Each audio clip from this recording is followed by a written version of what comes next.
Okay, so a mid-triangle is something that we get when we form all three mid-segments in one triangle. Key things to remember, again, mid-segment. DG is a mid-segment of segment AT, so it's half the length of AT, or AT is twice the length of DG. Same concept goes with segment GO and segment CA, segment DO compared to segment CT. Those are mid-segments. So, if I am given that triangle dog is a mid-triangle of triangle cat, I know that segment DG is 10. Well, DG is a mid-segment. That means the side it is opposite and parallel to is 20, because it is twice the length of my mid-segment. I use the same concept with segment GO. I know segment GO here is 8. Well, then I know that segment CA is 16, twice the length. And I can also do that with segment OD. That's 9. Then segment CT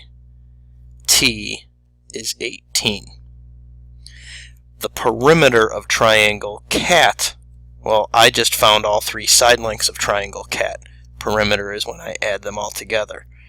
16 plus 18 plus 20, that's 20, 30, 40, 54 is the perimeter.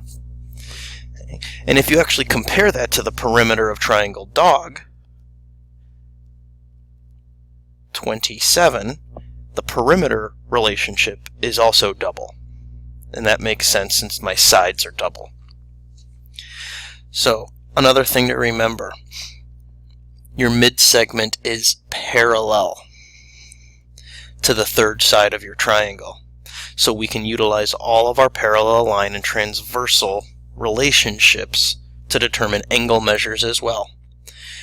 So if I know that segment OH is a mid-segment, then I know OH and MA are my parallel lines. CM is a transversal. Angle 1 and angle 5 are congruent. Angle 1 is congruent to angle 5 because corresponding angles are congruent when my lines are parallel. So corresponding angles is what I will call them. Okay. I also know that angle 2 is congruent to angle 6 because if I have parallel lines and I use segment CA as my transversal, angle 2 is congruent to angle 6 because they are also corresponding angles. We're going to utilize that concept a little bit deeper as we look at more triangles and mid-triangles as well. Like examples here. I'm told that triangle ICE is a mid-triangle of triangle FSH. I need to find the measure of angle H.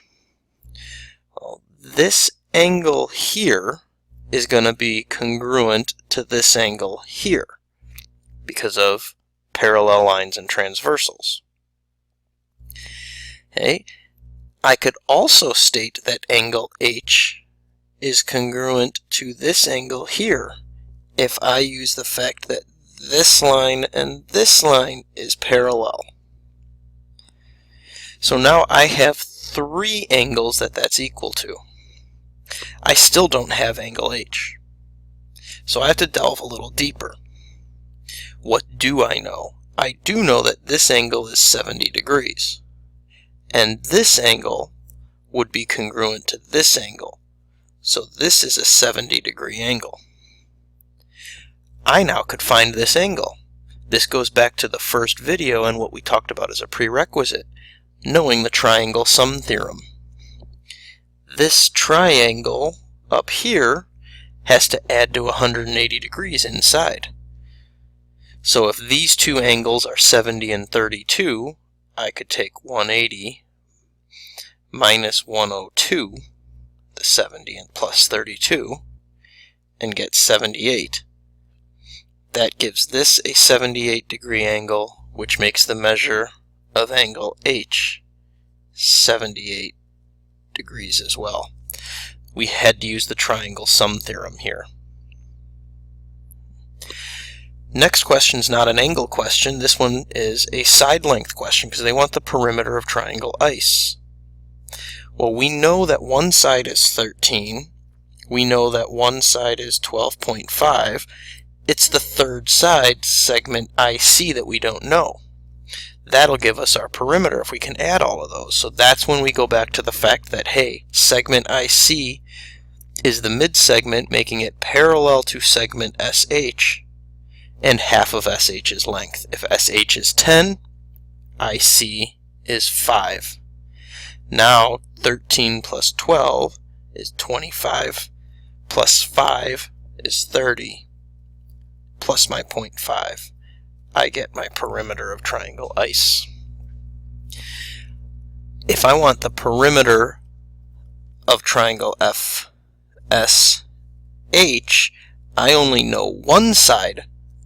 I know my side that's 10. I have to use my mid-segment or mid-triangle properties to find the perimeter. But this time I'm working backwards. I don't know segment FS, but I do know that segment CE is 12.5. Double that to get the bigger segment FS. Double of 12.5 is 25. Same concept. If I know IE is 13, I know FH is 26. I can add these three and get 61 as my perimeter. 20, 40, 50, 61. These should also be double if I'm talking about a mid-triangle, and they are. That's it for this video. The last video for the first day of notes will be about perpendicular bisectors.